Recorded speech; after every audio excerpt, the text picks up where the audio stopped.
Yeah, so AFD, you may know a bit about the background of it. Okay.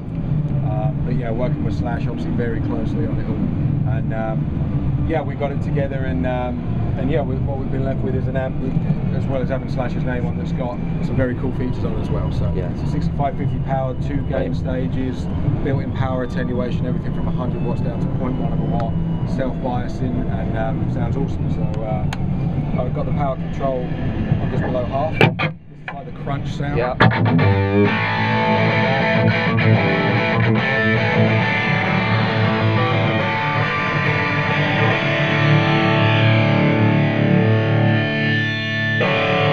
And the main AFD sound fills out a lot more.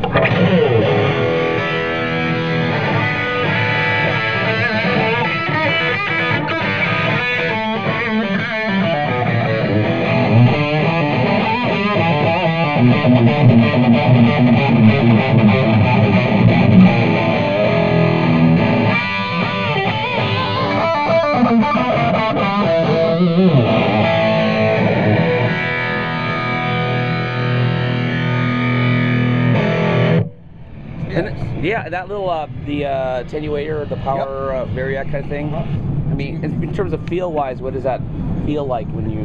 It feels in terms of like as a player. I mean, are you feeling like you're getting a little bit more under your fingers when you've got that thing at a lower wattage level?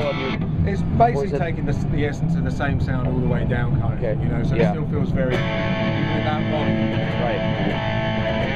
You feel you got all the juice there. Yeah.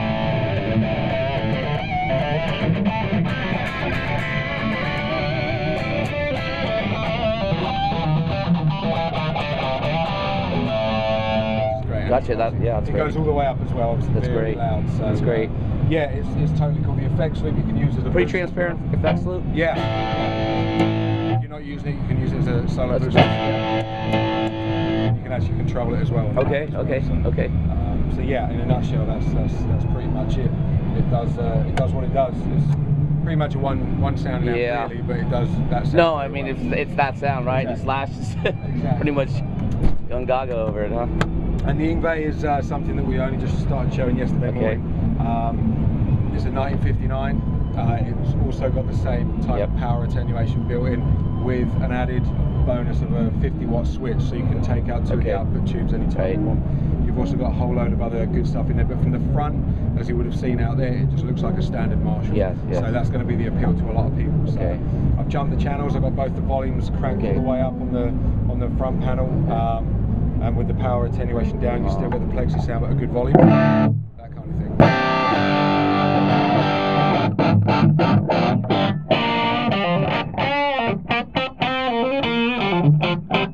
So this sound what we're hearing right now is basically an SLP reissue kind of sound. Yeah. With no, we're not even. No, we're not using any of that stuff. Okay. No. All I've done is put the volume down. Okay. Because usually the plexi would be really.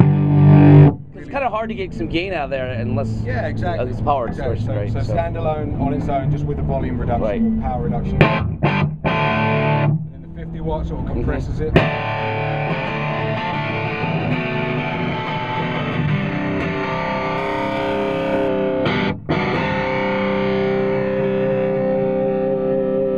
Already you're getting that nice harmonic thing going on. And then reverb is in there.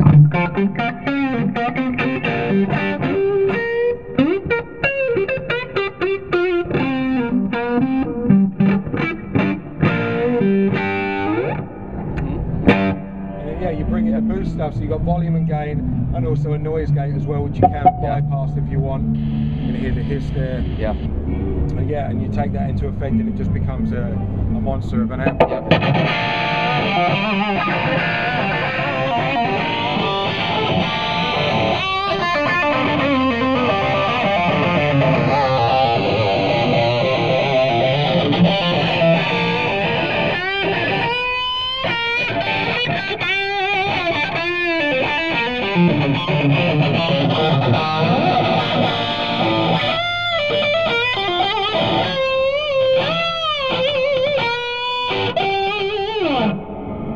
So that boost kind of emulates the DoD.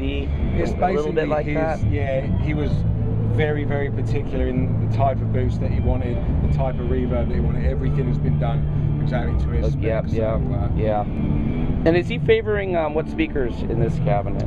This isn't his preference at all. In fact, he uses what is essentially a standard 1960. He just uses G12 75s. Oh, this really? is actually greenbacks. These are greenback, Yeah, which I think just gives more of a... I tried it, I've experimented with several cabs, but I think this one just...